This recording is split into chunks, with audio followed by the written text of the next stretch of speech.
Pre-game, post-game, every game. Presented by Bodog. From sports odds to free casino games, make a play at bodog.net. JPat and Wadden here with you, getting you set for the Canucks and the Capitals tonight from Washington. The Caps coming off a 3-1 win over Montreal. We know where the Canucks are right now. JPat, going to be a tough one tonight against the Capitals.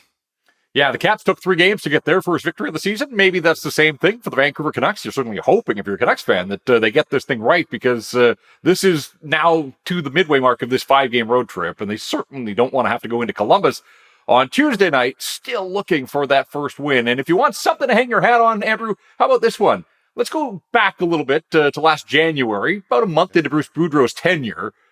The Canucks started that gauntlet road trip. Remember, we talked an awful lot about the gauntlet road trip, Florida, Tampa, Carolina, and they lost 3 straight in regulation. And then they went into Washington and got a win. 4-2 on a Saturday afternoon. And you know what? Their best players were their best players. And so that's the blueprint for the Canucks to get it done again, make history repeat itself, and see if they can't turn this road trip and get this season moving in the right direction. Again, they're going to make a couple of lineup changes. We'll talk about that. But bottom line is it's going to come down to best players and special teams. And the Canucks need more in both of those areas. All right, let's dive into the players. Tucker Poolman skated in Washington today, but it sounds like he's not going to play tonight. Yeah, which is, I guess, promising for Tucker Poolman, in as much as when he left the game in Philadelphia after a period nobody knew, and the Canucks haven't really said much since then. They did call up Noah Juulsen from Abbotsford, and so, yeah, I'd figure that Poolman would be out at least tonight, but it is encouraging to see him back on the ice for a guy that missed the final half of last season, and there was some suggestion that he could play on Tuesday in Columbus, but this is all about Monday in Washington. He's not going to dress for this one, and so the Canucks have a decision to make on the back end, and do you plug Noah Juulsen straight in, making his season debut, or is it Jack Rathbone time? And to me, it feels like it's Rathbone time. I'm not sure what the message is if you're sending, or the message that you're sending to Jack Rathbone, if he has to sit and watch again as he gets leapt on the depth chart here. And I understand it's a lefty-righty thing, and Bruce Boudreau suggesting that the Capitals are a big, strong team, and maybe they want some physicality in Juulsen as opposed to the mobility of a Jack Rathbone. But it just feels like it's Rathbone time. Like, he had a strong preseason. He has played in the National Hockey League before. And again, at 23 years of age, it's time to figure out what you've got in this player who looks like he's graduated from the American Hockey League, left the AHL behind him. But is he going to have to sit? And we kept saying that, he's going to have to be patient here. He'll get his opportunities. It looks like opportunity knocks. And I'm not sure that Jack Rathbone's going to get in the lineup tonight. Doesn't sound like Ilya Mikheyev's going to get in the lineup, but he is making progress right now, sounding like he might even play tomorrow against the Blue Jackets. Yeah, and again, I think that there's some real excitement there that we've talked about special teams. They've been an issue. A lot of focus on the power play, but of course the penalty kill hasn't been good enough either, and Mikheyev's going to be a huge part of that. But the reason the Canucks went out and spent the money and signed this player was that element of speed, and we saw it for 7 minutes in the preseason, and then he got hurt and hasn't been able to make his Canucks debut. So he's right there knocking on the door. It may happen tomorrow in Columbus, if not by the end of the road trip in Minnesota, but it certainly feels like Ilya Mikheyev is on the cusp of playing. And again, you just look at the signs here. They send Sheldon Dries back to Abbotsford. Right now, they're operating with an extra defenseman, but no extra forwards. I mean, Mikheyev's been the extra forward. He hasn't been available to them, but it tells you that he must be close, because otherwise, I think with back-to-back games in 3 and 4, they would want one more healthy forward with them on this road trip. So it has to be that Mikheyev is that close to getting into his first game of the season. Speaking of knocking on the door, Bruce Boudreau knocking on the door of win number 600, trying to get it against his old team. He'd be the 22nd coach in NHL history to reach that milestone, and he's mixing up the lines tonight, as you mentioned a little bit earlier here. Looks like Lazar is going to get himself a chance to play with EP40. Yeah, I get a feeling that Bruce, and I understand, there's pressure on. The Canucks haven't been happy with the results, obviously, but it feels like maybe he's outthinking himself here. And yeah, he wants to win number 600. He missed the opportunity in Edmonton, missed another one in Philadelphia. In some ways, it would be fitting to get it in Washington, where he coached the Capitals, won the Jack Adams, won more than 200 games. And we talked about that win that he got there last year that was able to sort of turn that road trip and maintain momentum for the hockey club. So, yeah, he doesn't want this to be a talking point much longer. But when I say I think he's sort of outthinking himself here, Curtis Lazar on the wing with Elias Pettersson and Andrei Kuzmenko. Curtis Lazar's career best was 8 goals, and that was last year in Boston. He is not a goal scorer. He wasn't signed here to be a goal scorer. He was brought in to be a fourth-line guy, win some faceoffs, and play on the penalty kill. And 2 games into the season, the coach is now putting this career checker on the line with your best offensive player. And Pettersson and Kuzmenko, along with Höglander, have had great chemistry. The underlying numbers have been terrific. Sure, there hasn't been the output that you want, but they have spent most of their shifts in the offensive zone. So I don't fully grasp the idea of flipping Höglander down to the fourth line and putting Curtis Lazar with Elias Pettersson. That, to me, just doesn't make a whole lot of sense. And then the other change was essentially a flip of Bo Horvat and JT Miller. And we know that JT Miller has struggled, and JT Miller knows that he has struggled, and he's been on the ice for all 8 goals against the Vancouver Canucks so far. But JT Miller with Brock Besser and Tanner Pearson, that's been underwhelming for the most part as a trio, but all of a sudden you're putting Horvat now in the middle with Besser and Pearson, and you're dropping JT Miller down to play with Vasily Podkolzin and Connor Garland, and of course Podkolzin set up Garland the other day in Philadelphia. And again, I think that line had been all right. So the coach is getting a little desperate 2 games into the season, trying to hit on some sort of chemistry, and yet 5-on-5 hasn't been the issue for the Vancouver Canucks. They've been fine 5-on-5. It really does boil down to their special teams have to be a whole lot better, but I'm not sold on Curtis Lazar as a legitimate winger for Elias Pettersson and Andrei Kuzmenko in an offensive role.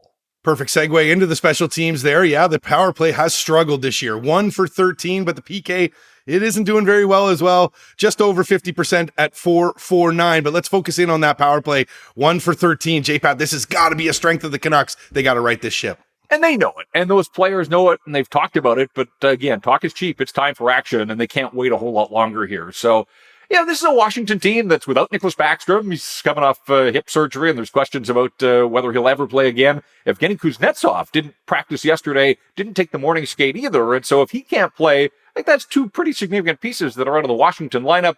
Then again, what did we say going into the Philadelphia game the other day? Flyers were missing a bunch of players as well, and that didn't seem to matter. So the Canucks have to internalize. They've got to focus on themselves, and it does have to start at the top of the lineup. And whether it's JT Miller, whether it's Elias Pettersson, whether it's Bo Horvat or Brock Besser, Pettersson was so invested in those first 20 minutes in Edmonton the other night. And again, I said 5-on-5 and the underlying numbers, they've been fine, but this guy is paid to produce and he has to be a leader. He scored the opening goal of the season, but that's his only point through 2 games. And it is just 2 games, but if you're looking for somebody that's got to sort of take this team, Elias Pettersson certainly would be a candidate, but JT Miller as well. And yes, Miller has a goal and an assist through 2 games, so he's a point-a-game guy, but that is not what people are focusing on. That's not what people are talking about.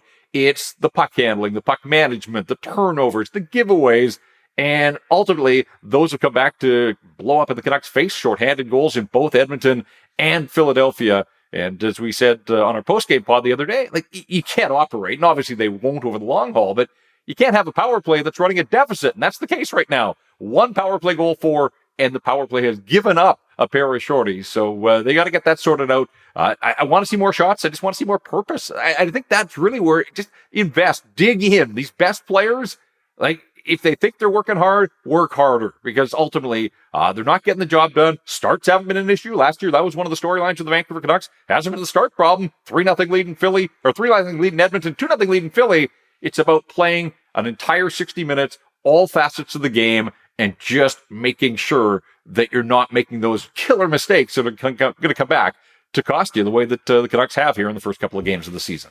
Take a quick look at the Caps here. Alex Ovechkin's been a Canuck killer over the years. Look at these numbers, JPat.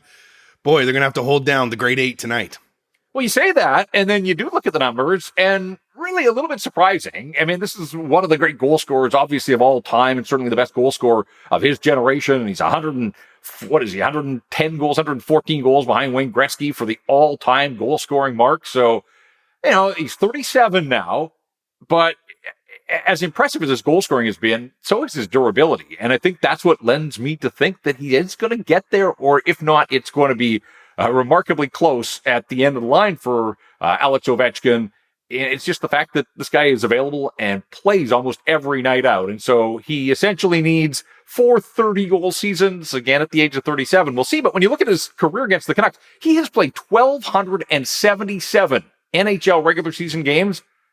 Only 22 of those are against the Vancouver Canucks, and that's that East-West imbalance. So the Canucks really haven't seen Ovi an awful lot over the years. 10 goals, 9 assists, 19 points, but he actually has more penalty minutes than he does goals against the Vancouver Canucks in those 22 games. He's been in the penalty box 6 times, 12 minutes, and 10 goals. So He has torched a lot of teams around the National Hockey League, but just by the fact that the Canucks haven't seen the Capitals all that often over the many years Ovi's been in the league, only 10 of those 780 career goals have come at the expense of the Vancouver Canucks. Still almost half a goal a game for Alex Ovechkin, which may be light for Ovi, actually.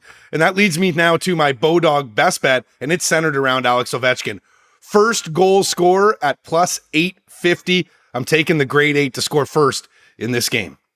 I like it. Why wouldn't you? I mean, this is a guy that's opened the scoring an awful lot. You don't score 780 goals without setting the tone for your hockey club on a lot of nights and loading up on that big one-timer. We talked about the Canucks penalty kill.